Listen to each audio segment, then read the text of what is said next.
Hello, this is Taha. This is Anaina, This is Movie Masala. and we're here to yap at you about films we watched recently. And today we're doing 2024's Nosferatu with a special guest. Hello, I'm Dr. Robert JM Dodds. I'm a psychologist and a therapist. And also a good friend. I told you, you are not of humankind. You are a villain to speak, sir. I am an appetite, nothing more. Over centuries, a loathsome beast I lay within the darkest pit. Yes, so firstly, just want to talk about basically the film. Basically, it's an adaptation of Bram Stoker's Dracula. In a longer way, it's a remake of the 1922 or 1979 film that was also just an unauthorized adaptation of Dracula, but made to not pay royalties to the first one. If you like horror, you'll absolutely love this film. I was filled with this dread and uneasiness throughout the film that was so good. Like I wanted it to keep going, but I was so uneasy while watching it throughout. Just the way this film looks, sounds, is cast, directed, all of those things just fully elevate what's going on screen. And Robert Eggers is so exceptionally good at creating, especially this hallucinatory, surreal scenes. And they're done to such good effects in this film. Yeah, it's amazing. I mean, I'm a big fan of Eggers, and you're right. It's just so, it feels uncomfortable. And I think the sense of dread is passed on to the audience. Yeah, exactly. And I think there are a lot of like downright dream sequences which are really good, but I just love how he plays with reality. And like one of the very small things, there's this one scene where Ellen is again having this dream, but it's a subtle distortion of reality where Ellen, who's played by Lily-Rose Depp, just goes to the windows and she is, she's sleepwalking. But because there's no sounds of footsteps, even though she is technically walking, it just makes it feel a bit more like she's floating, like she's hovering. And it's just small tweaks like that with the camera angle that really sell you on like the imagery of this film and the gothic nature so well.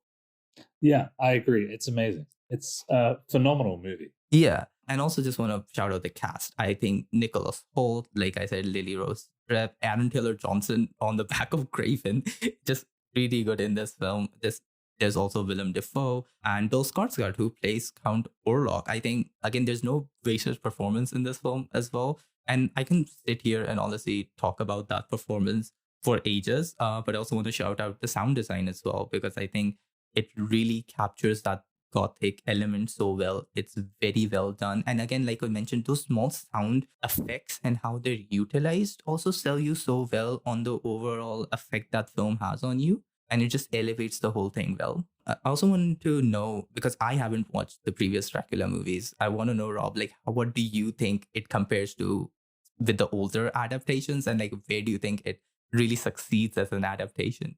Well, I think if we're directly comparing it to the older adaptations, it's the least cheesy, the least campy, and it really captures the sense of dread that's in the novel, which I think other adaptations, they lean into sort of the campiness, the action, but they don't capture that sense of dread and all-consuming fear that the novel portrays really well, and this version portrays really well.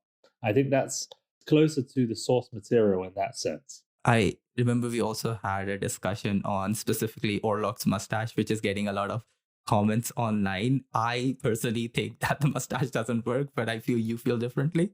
Yeah, I like the mustache. I'm part of this sort of 15 to 18 people in the world that like the mustache. I think it works really well. I think it's how I picture Dracula when I read the book. And I know you've not seen this, but I just want you to imagine like a very old, very dehydrated guy with like a big bushy fireman's mustache. Oh, I've seen pictures. I've seen the discourse. I think, again, effects overall are also just really good with how everything's portrayed as well. Moving on to the themes as well, I'm going to give you full reads to talk about like how the film showcases like Ellen's hallucinations and how it's also like diagnosed specifically for that era as well. Yeah, I mean, it's set in the 19th century, and the psychology as we know it today wasn't really a thing.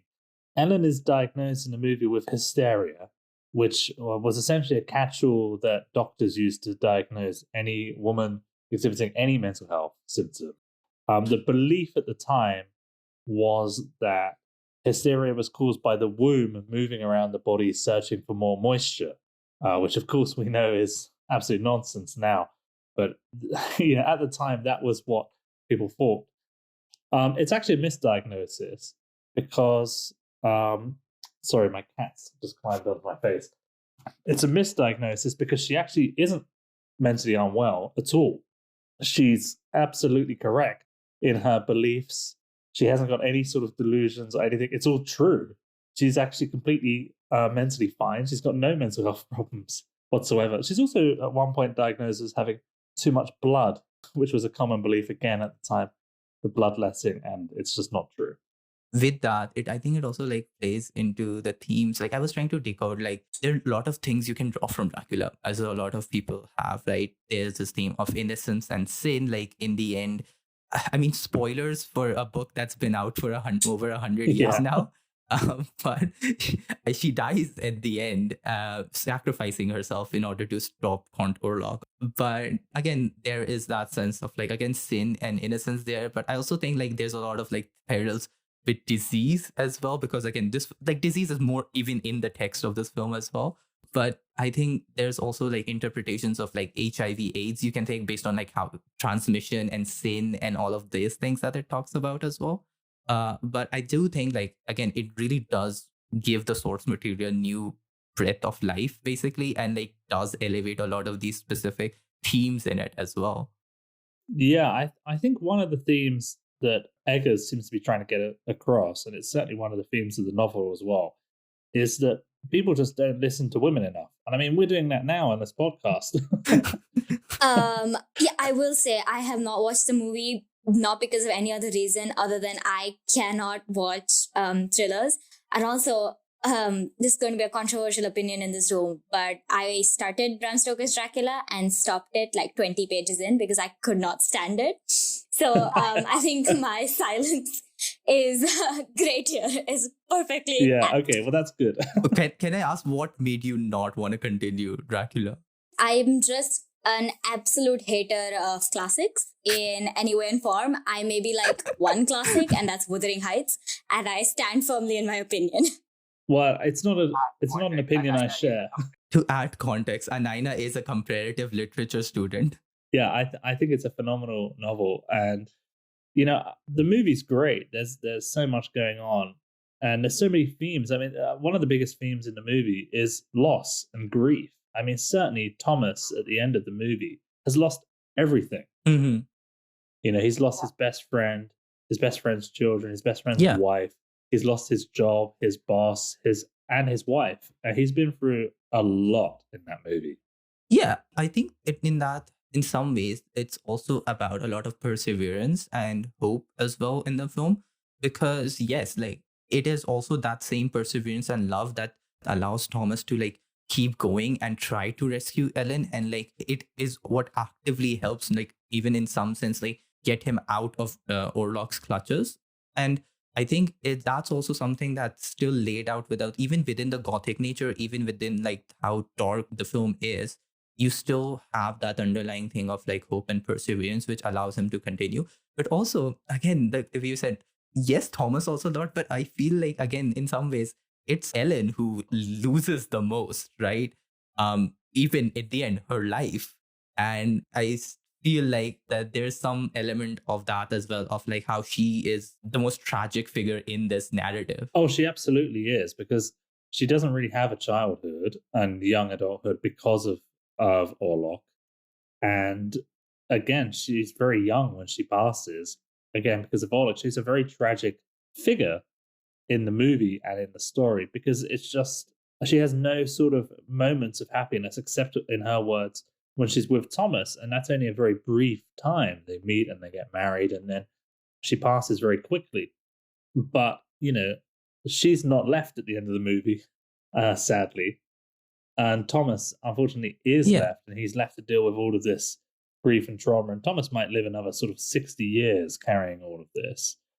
and that's going to be a hard time for him as a character. I don't know how he's going to do, but it seems that Dr. Severs, who is the physician in the movie, is pretty forward thinking for the time. For the time is the caveat Mhm. there, so he might get some support there, hopefully.